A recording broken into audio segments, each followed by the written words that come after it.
आज time and work रो बहुत important question गोटे सॉल्व करबा चुटकी रे सॉल्व करबा आसो देखिबा ए बी दुई जण मिसी कामटी को 12 दिन जदि शेष करती बी सी मिसी जदि दुई जण कामटी को सेही कामटी को 15 दिन शेष करती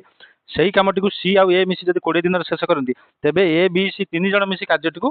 कामटी को केते दिन रे शेष करिवे तो एई भली किपरि सॉल्व करबा ना ए जो तीनोटी रो लॉस को नै जिबा लॉस कोन हबो 12 15 20 रो 60 तो एठी लिखि दबा डिवाइडेड बाय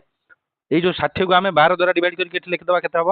5 प्लस पुणी 15 द्वारा डिवाइड करके 4 प्लस पुणी 20 द्वारा डिवाइड करवा ये तीनोटी जाक नंबर द्वारा डिवाइड करके लिखिदेवा प्लस आकार आगे सल्व करदे तो 60 बाय 5 मिशाण 4 9 3 12 तो केते गला हमर 60 बाय 12 जोड़ा केते होची 5 तो 5 यार आंसर नो कारण ए हमर देखो एठी थर अछि दुई थर यदि 2a हेतांदा ताले दुईटा ए दुईटा बी दुईटा सी एटा हेतांदा 5 आंसर जेहेतु ए बी सी थरे लेखा जणे लेखा अछंती हला तेणु करी कोन करबा 5 रे 2 मल्टीप्लाई करदबा आंसर केते हिजो 5 into 2 जोडे केते दिन लागिवो 10 दिन तो करेक्ट आंसर हैला केते